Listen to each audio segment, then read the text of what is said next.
What does it truly mean to serve? Is leadership about power or about responsibility? Welcome to Your Stewardship, a compelling new radio program that shines the spotlight on individuals in positions of service and the impact they've made or are still making on the people they serve. From public officials to community leaders, from the health sector to education and beyond, we ask the tough questions. Have they been accountable? Have they delivered? Have they truly served? This is more than just a conversation. It is a moment of reflection, transparency, and truth. Join us as we explore real stories, real challenges, and real outcomes, because stewardship is not just a title, it's a duty. Your stewardship, service, accountability, and impact. Hello and welcome to Your Stewardship, the program where leadership meets accountability. Today, our spotlight falls on the federal legislative history of Akure North and Akure South Federal Constituency. We are looking back at the 8th National Assembly, a period of intense legislative debate, shifting political tides and critical questions about grassroots development.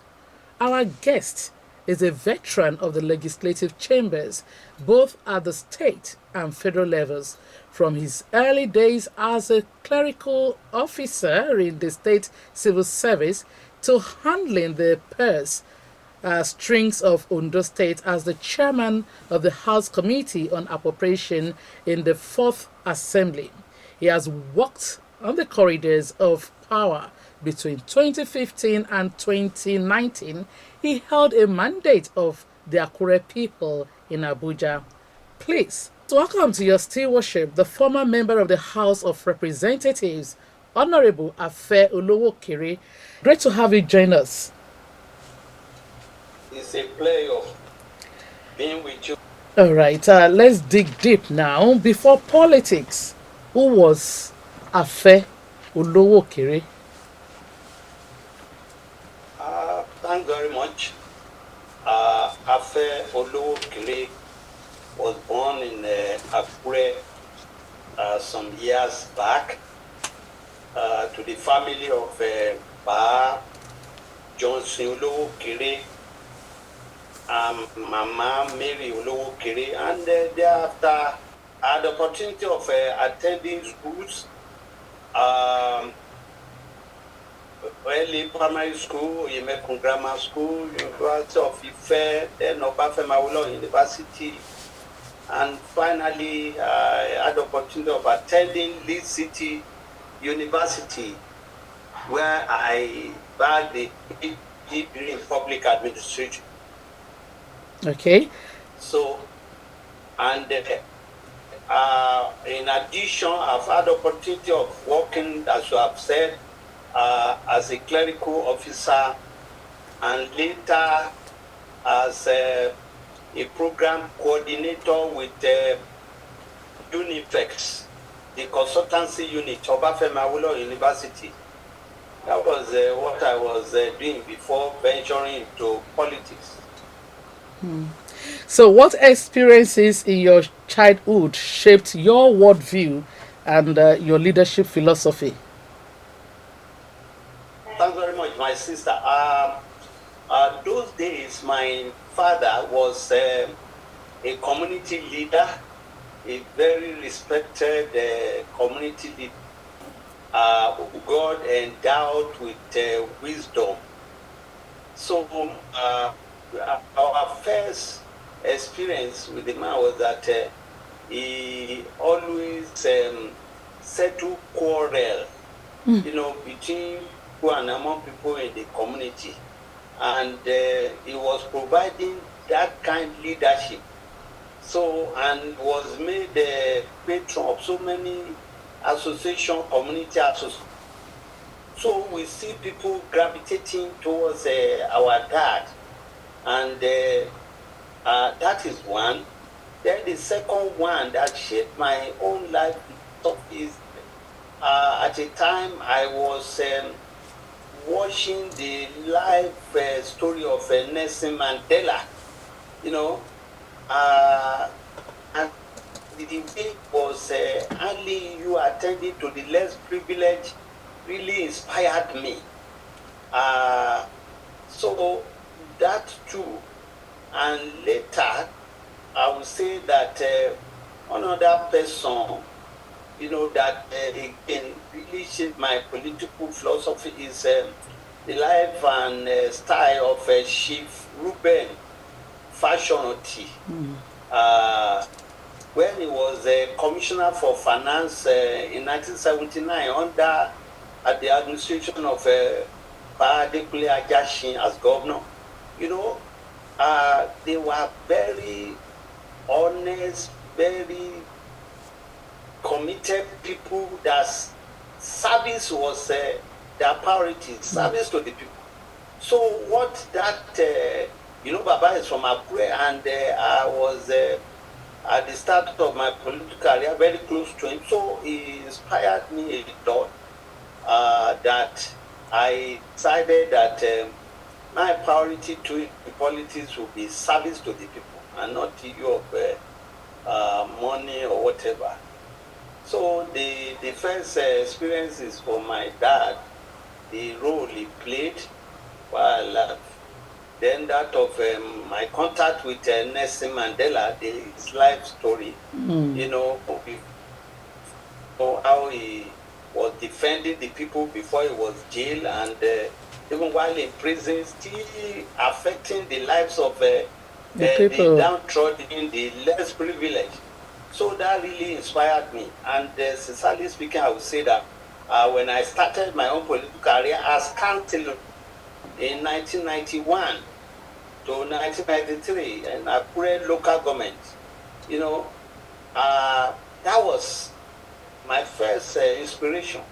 And I devoted all the period I've served in various capacity to the service of the people. The records are there, and I'm so bold to say it anywhere that I really serve this community with all it takes to serve the people.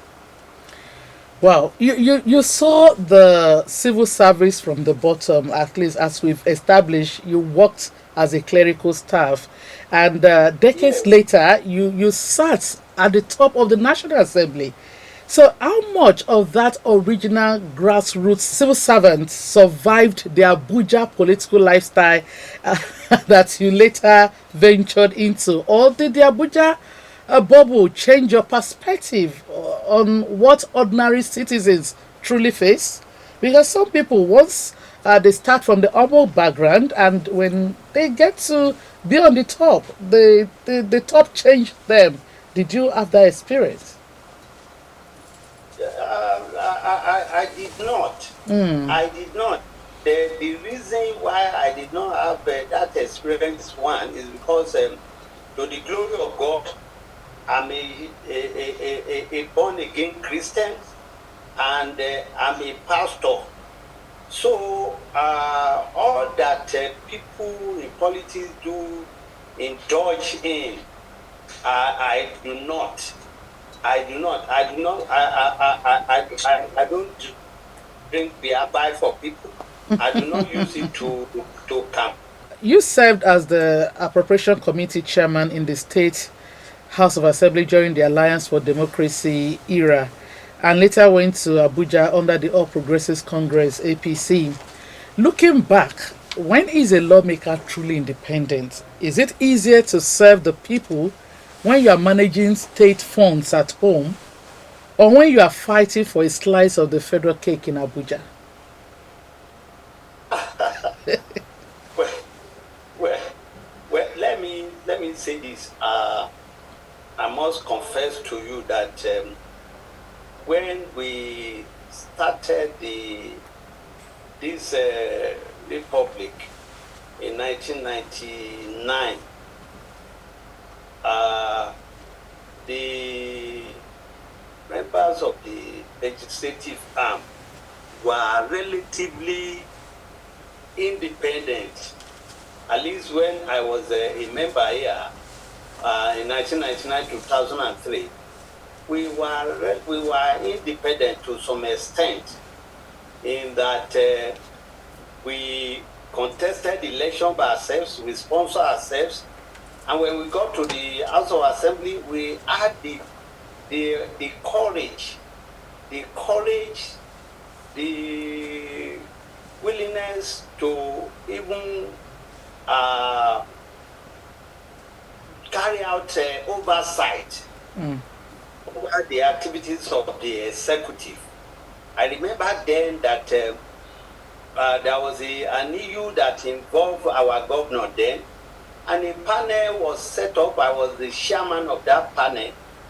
We were able to invite him to appear before our panel, but because we consider his age, we arranged to meet him in his office. But we asked questions, and he answered. So, not these days that before you go to National Assembly, either state or National Assembly, somebody somewhere will sit down and issue form to you or clear you to collect form. If you are not the person they want, you may not even be given form. So if you are giving form, they are saying that you play the piper, dictate the tune. So today, that arm of government has been rubbished. It has lost its independence. It has lost its relevance. I must say that. So then going to the issue of National Assembly, there are a lot of things happening over there, lot of things, and which are not really known to many people. You see, there is a committee. There is in the National Assembly we have four classes of members. Four. The leadership of the National Assembly, the leadership, that is the Speaker, the Majority Leader, and those ones, they live like kings, you know, and they have special privileges. You know. Then those who are returning people, those who are coming maybe the second, third time, they too, they have their own class. Then because if you are a fresher in most cases, you can't be chairman of a committee, and the chairman of committee not that class. So all these things, you know, put together affects even the performance of the National Assembly. It affects it because even those there we are not equal. We are not equal. There are some people that have enjoy more privileges than others. That is what they can attract what they can attract to their constituency. You know, by virtue of the position they are holding, is far more than you who is just coming for the first time can get. So it is in that wise, you who is just first coming, you are at a disadvantaged position. But there are some communities or states or people who understand that. They keep, you know, sending somebody one second time, third time, and he keep on understanding even the runnings, the governance and the system, you know. Whereas somebody who is coming for the first time, it takes you 2 years to learn and understand that. It doesn't matter your qualification or profession. Even if you are a lawyer, it takes you more than 2 years to even grasp what they are doing there. So all this put together, you know, determine how far you can attract dividends of democracy to your own constituency. Your constituency. Yes. All right. So, but okay. I think the little advantage I had was because I belong to the first set of legislators at the local government level. We are the first set of legislators at the local government level. Kosi Babangida, that was in 1992. Then my experience as also a legislator at state level, gave me the the understanding of the runnings of the legislative duties and affairs. Okay. So beside that, you just be a bench woman there. You were known to be very vocal because in December 2015, you moved a powerful, highly praised motion on the floor of the House demanding an end to unconstitutional local government caretaker committees. You argued passionately that it robs the grassroots of democracy. Yet, years later, the practice of using caretaker committees or delaying proper local government elections still resurfaces across Nigeria. If federal lawmakers have the power of the gavel, why did your motion fail to permanently cure the systemic lawlessness at the state level? Yes, that's true. I moved that motion. Motion does not really, when a motion is moved at the floor, then what when it is debated, whatever you arrive at is called resolution. And resolution does not have the force of law. It does not have the force of law. So, and when I realized that, I have to again, develop that motion into a bill. So I later sponsored a bill on that particular subject. That yes, I later sponsored a bill, and the bill was passed after first, second, and third reading. It was passed into law. But I will tell you, my sister, that Nigeria is a very lawless country. That is the truth. It's a very lawless country, and lawless in the sense that they even have their law, but at will they disobey it at every level. So you can even see that lately, that bill that was passed into law resurfaced again under this regime that the federal attorney general Fagbemi also even went to Supreme Court, and the Supreme Court gave a ruling that local government should be autonomous, because that is the import of that bill that we sponsor. That local government should be allowed to be autonomous. Why?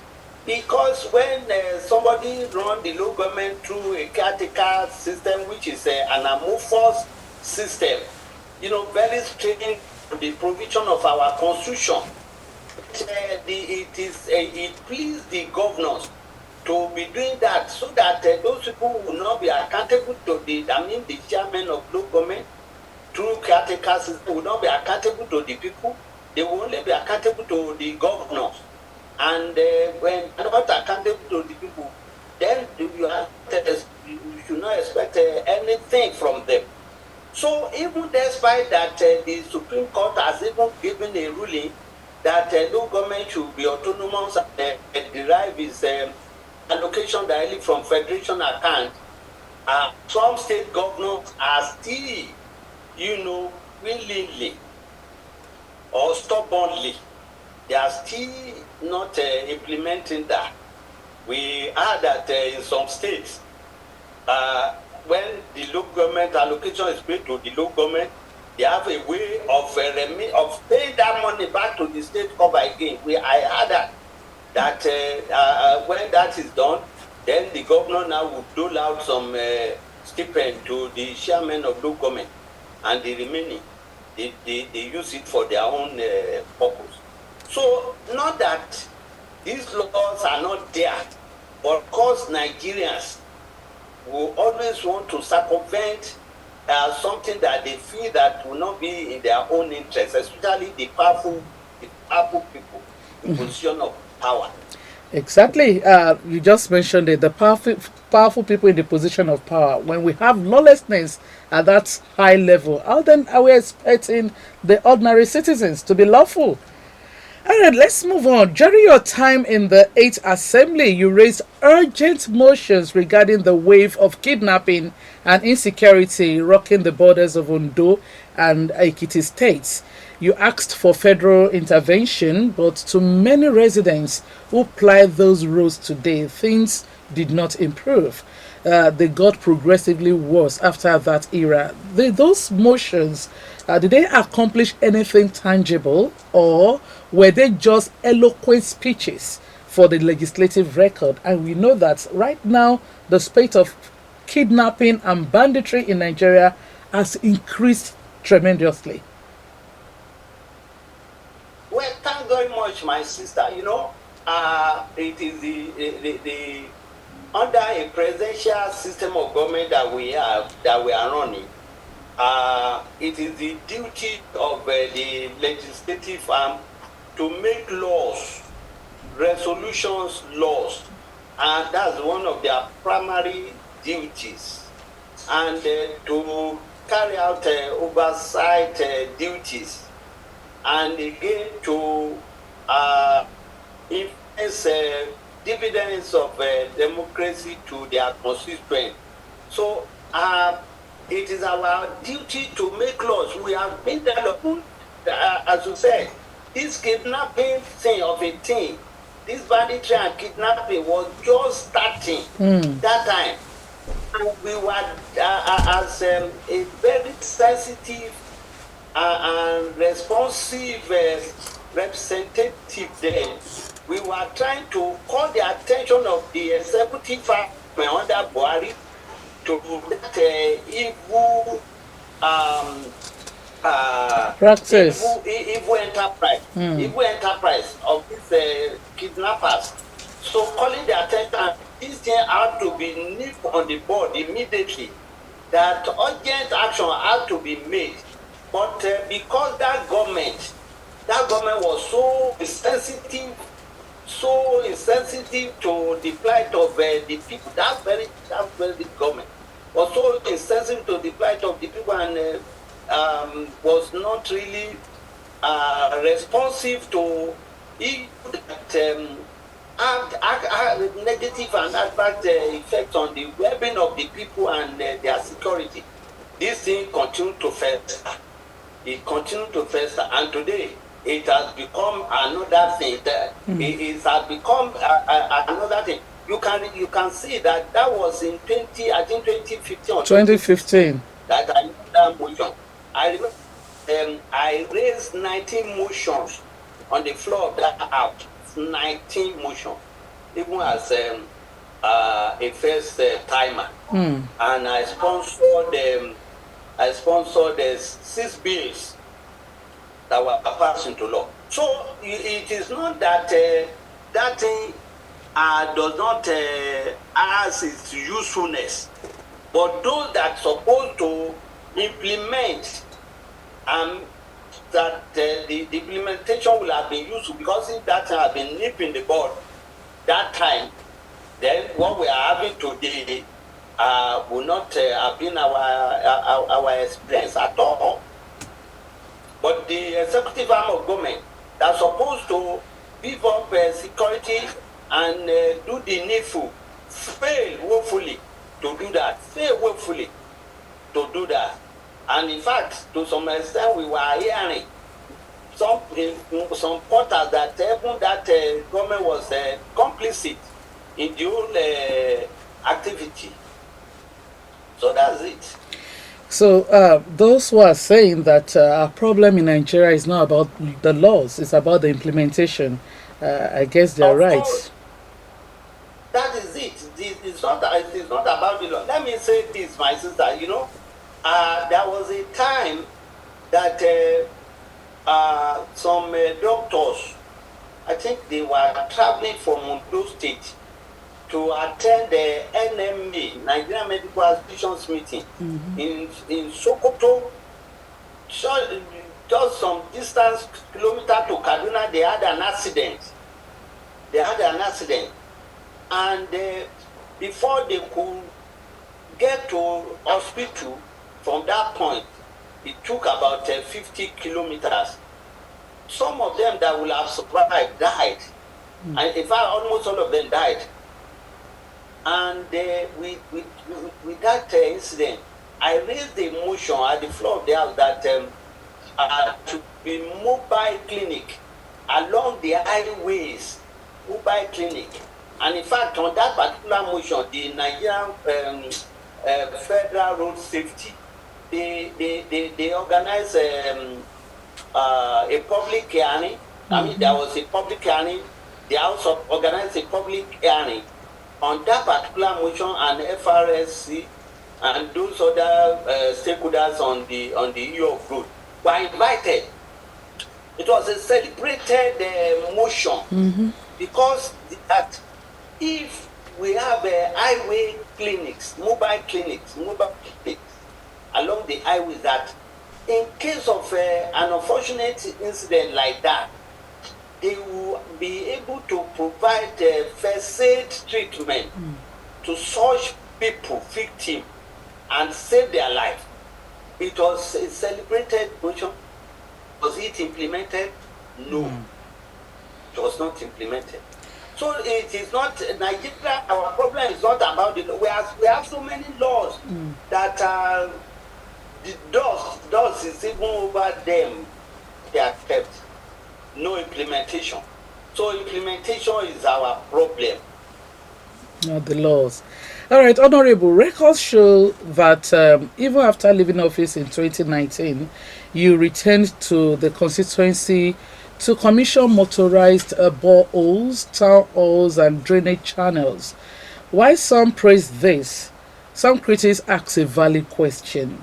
Why were these projects completed and commissioned after your tenure ended? Why was it a case of delayed execution of constituency funds, or were these personal philanthropic gestures? No, what actually happened then was that it was not even or we commissioned schools. Okay. After leaving office, we commissioned schools, type B health center at Pelu, then Ogbe High School Oda, and another school at Bolonduro in Akure. You know, it was due to the way they release funds, they release money to contractors on this project. You know, capital projects like that, especially for buildings, they do not release the money once. They release it stage by stage. You know, when you do the foundation, they will value it. Then they will now release money for that stage. Then you will now go on the structure. When you complete that, you now raise payment for that valued job. So that is what really delayed the thing. And I will tell you that the money, even for the Ogbe High School or that project, was released to contractor just few months before I left office. It was released to contractor few months. In fact, the contractor thought that with that we are not going to execute the project again. Having people, because I contested in 2019 and I lost, he thought that having lost election, why do I have to still go and do the project again? When the money was released just few weeks before the expiration of our tenure, I insisted that, my brother, once this money has been released, you have to do the project. If you fail to do it, I will report you at the FCC. So the money was not released to me, it was released to the contractor, but I made sure that the contractor executed the projects. That was why the projects are now after I've left. After you left office. So I now organize commissioning after tenure. Okay. So it was not done to impress anybody, but to satisfy my conscience, to prove to the world that And you will see that during my period, I built about 10 schools. I delivered 10 schools. I deliberately used my consensus project for such projects that you, even if it is 20 years, you can still see those projects. They are there. I did not use my consensus project for consumable items that nobody can see, nobody can audit, but for physical projects. So that days like this, I will be able to point to them here and there. That go to social place, go to Ipisha, go to Itaogolu, go to Iju. You see Afe Olowokere's project there. Okay, talking about being able to pinpoint to something, you represented Akure North and Akure South, which is an area with a booming youth population, which are facing massive unemployment. If we look back at the federal budget allocations that came to your constituency between 2015 and 2019, can you point to one single sustainable structural empowerment project that took Akure youths permanently out of poverty rather than seasonal empowerment distributions? Well, thanks very much. I think what we believe could take Akure youth out of unemployment is a gainful employment. A gainful employment. And that, I thank God, assisted many people to get job. I was a member of Interior Committee. Interior Committee that superintend immigration, civil defense, correctional services, and federal fire service. So, and today, I'm happy that those are assisted to get job. Those organizations, they are there. I'm sure some of them may be hearing this program. Some of them are from Akure. They are from Akure. Then some are Air Force, in the military, Navy, and some in some parastatals around there. College of Agric in Akure, Federal College of Federal Polytechnic in Oluchi, and so many other places. So we were able to do that. But the truth of the matter is that the number of youths that are unemployed, the number is massive. That the few you are able to help is just like a drop. You know, the number is so massive. The government, the successive government have failed in this area to have a blueprint on how to really provide job for our people. But let me say this, my sister, where the government failed,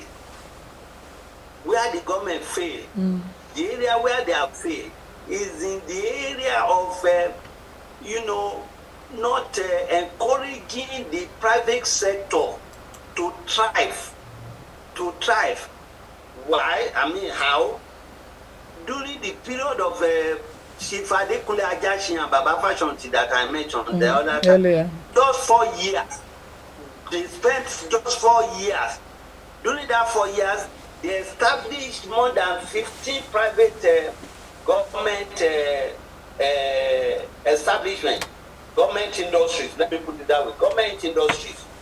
And these government industries, like Oluwa Glass, Cocoa Industry, Leoluji, Premier Metals, Ondo, Niruwi, Ondo, Ire Bricks Block, Oweno Mart, Oweno Bank, Confidence Insurance,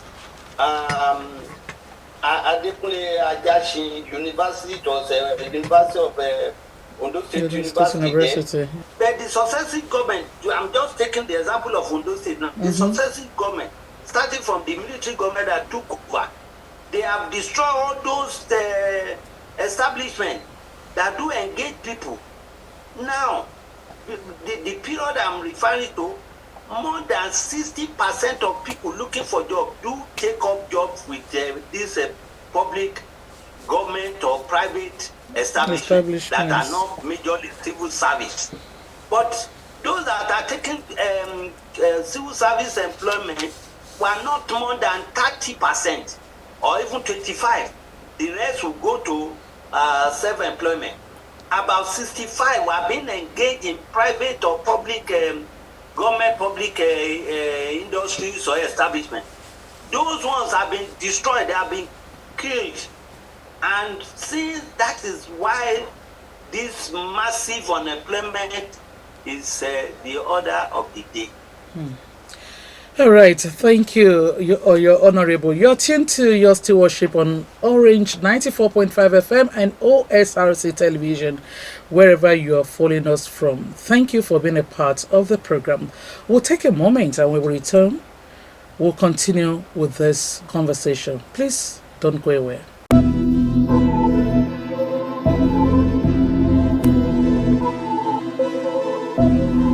What does it truly mean to serve? Is leadership about power or about responsibility? Welcome to Your Stewardship, a compelling program that shines the spotlight on individuals in positions of service and the impact they've made or are still making on the people they serve. Welcome back. If you've just joined us, it's Your Stewardship on Orange 94.5 FM and OSRC Television. You can also listen to us live on Radio Garden. Follow us on Facebook page, Orange 94.5 FM, Instagram, Orange 94.5 FM Akure, on X at Orange 94.5 FM, and on YouTube, you can subscribe to our channel, Orange 94.5 FM. You can also watch us on our sister station, OSRC TV, on Facebook. Subscribe to our channel, OSRC TV Ondo, and on YouTube, you can also subscribe to OSRC TV Ondo on Moplex 720, Free TV 760. And now we are still continuing the conversation with Honorable Afe Olowokere, a former member of the House of Representatives. I'm glad you're still very much with us. In 2019, the political baton for your constituency changed hands. If your performance was as seamless and impactful as your administrative record suggests, why do you think the political alignment shifted? What is the disconnect between what you believe you achieved and how the voters reacted at the polls? Well, the truth of the matter is that our people, the political balance, they refer to them as blind voters. People are blind voters.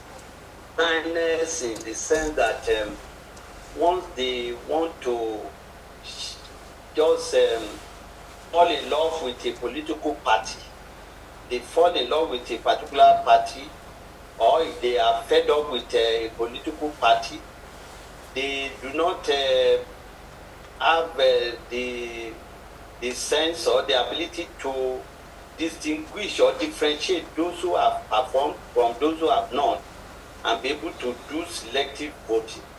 That is still affecting our people. So, in 2019, I think the people in Ondo State were fed up with APC, and they decided to vote PDP.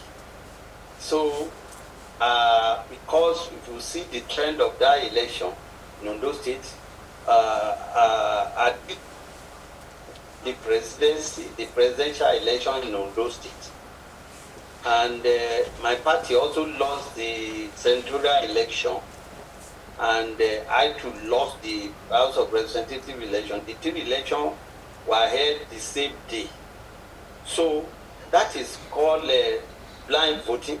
In fact, after the election, I met some people, they say, we didn't even know when your own election was conducted or so like that. I would just laugh.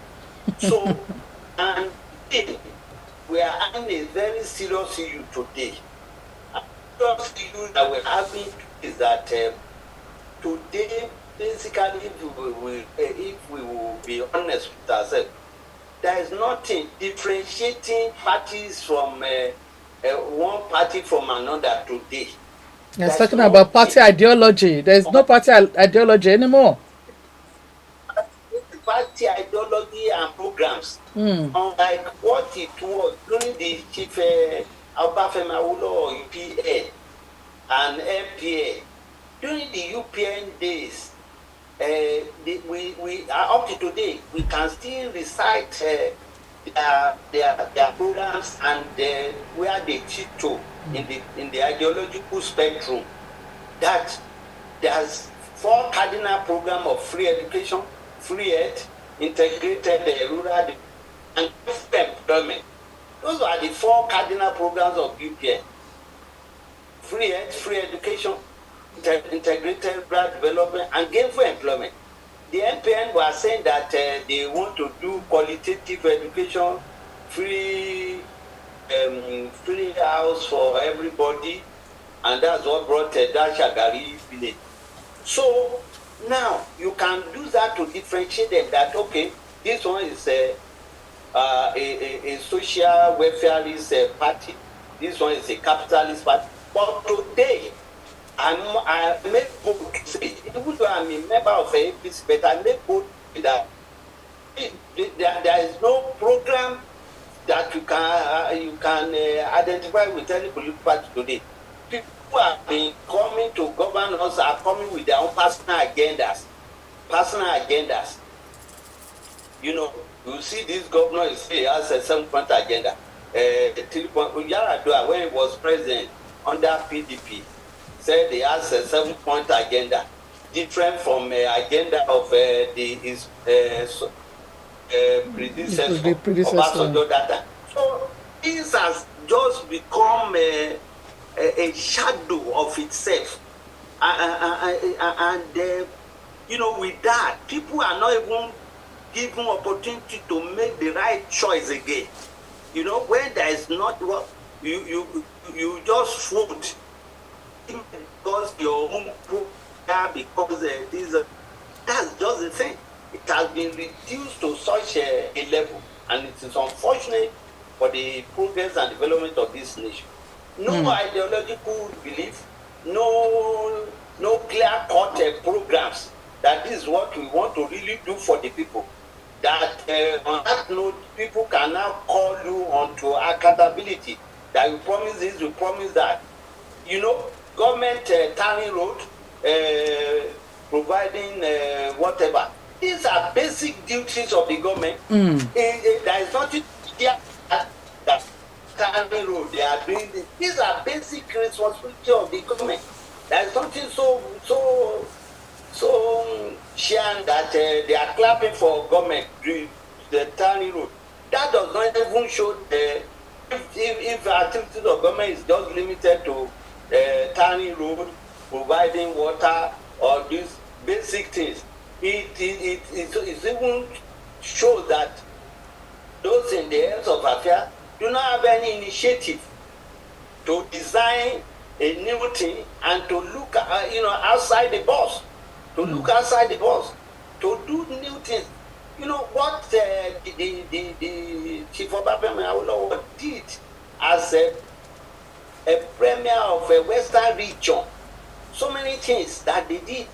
In fact, the last time I went to Ibadan and I got to Iwo Road there, Iwo Asia, I was just wondering that this was what Awolowo did.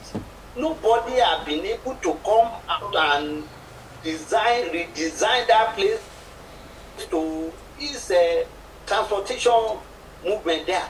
You see, our people now are just going to this government business with just personal interest and All right, you inked your loss of that election to blind voting and party, but a lot of people will argue that it's a question of the highest bidder. As we know that vote buying is not the order of the day in our political system. Some people will feel, probably the other person was able to pay more. But let's move on. In recent years, you've been vocal about internal party dynamics within the state, even leading factions to demand constitutional correctness during periods of governance friction in Ondo State. Some onlookers perceive this as the behavior of an outsider, fighting to regain political relevance. How do you respond to this insinuation that your recent activism is less about the people and more about political survival?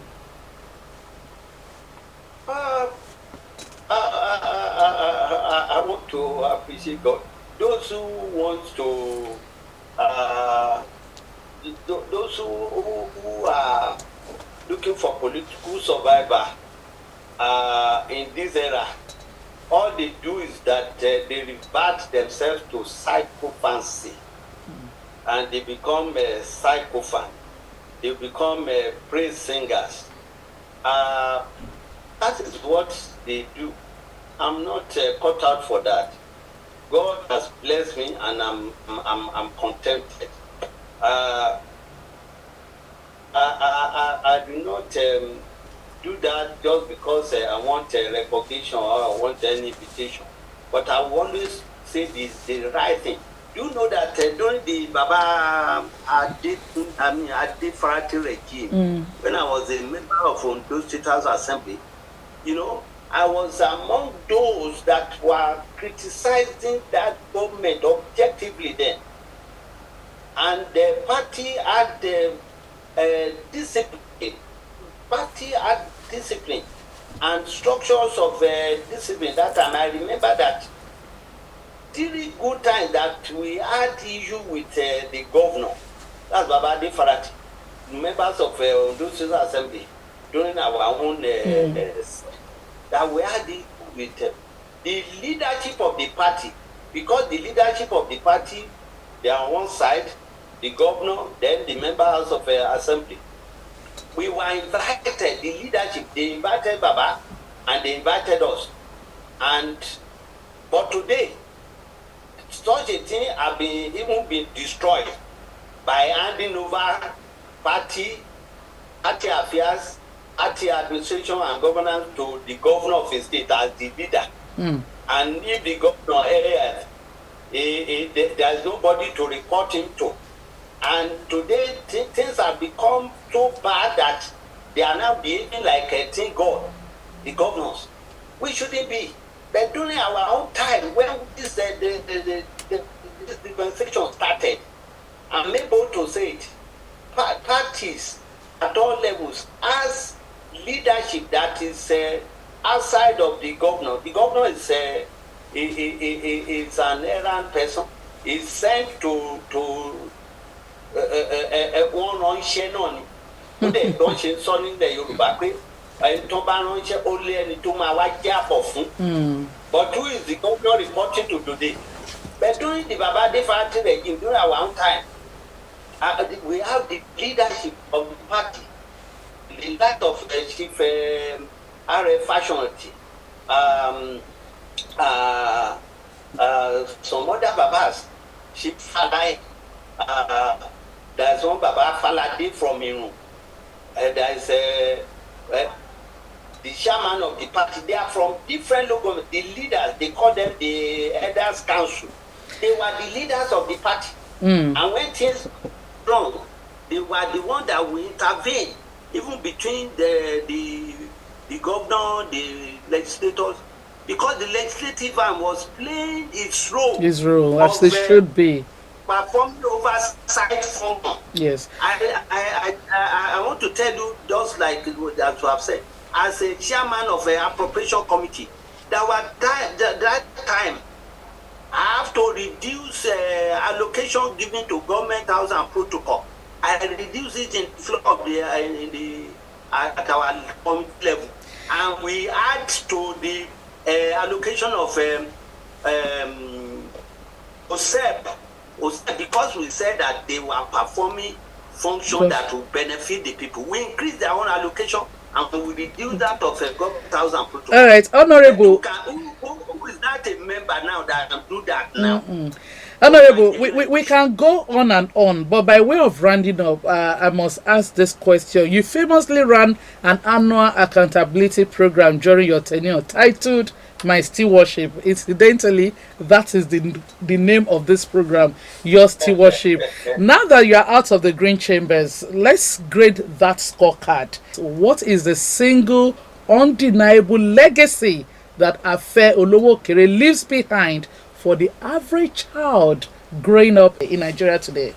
Well, my sister, my legacy is my integrity. My integrity that I value so much. And not integrity alone. I've told you earlier that I was able to justify the allocation given to me as for my constancy projects. I was able to justify, and those projects just ran the landscape of Afe North and South, so people can still see them. So those are the legacy of integrity, uprightness, and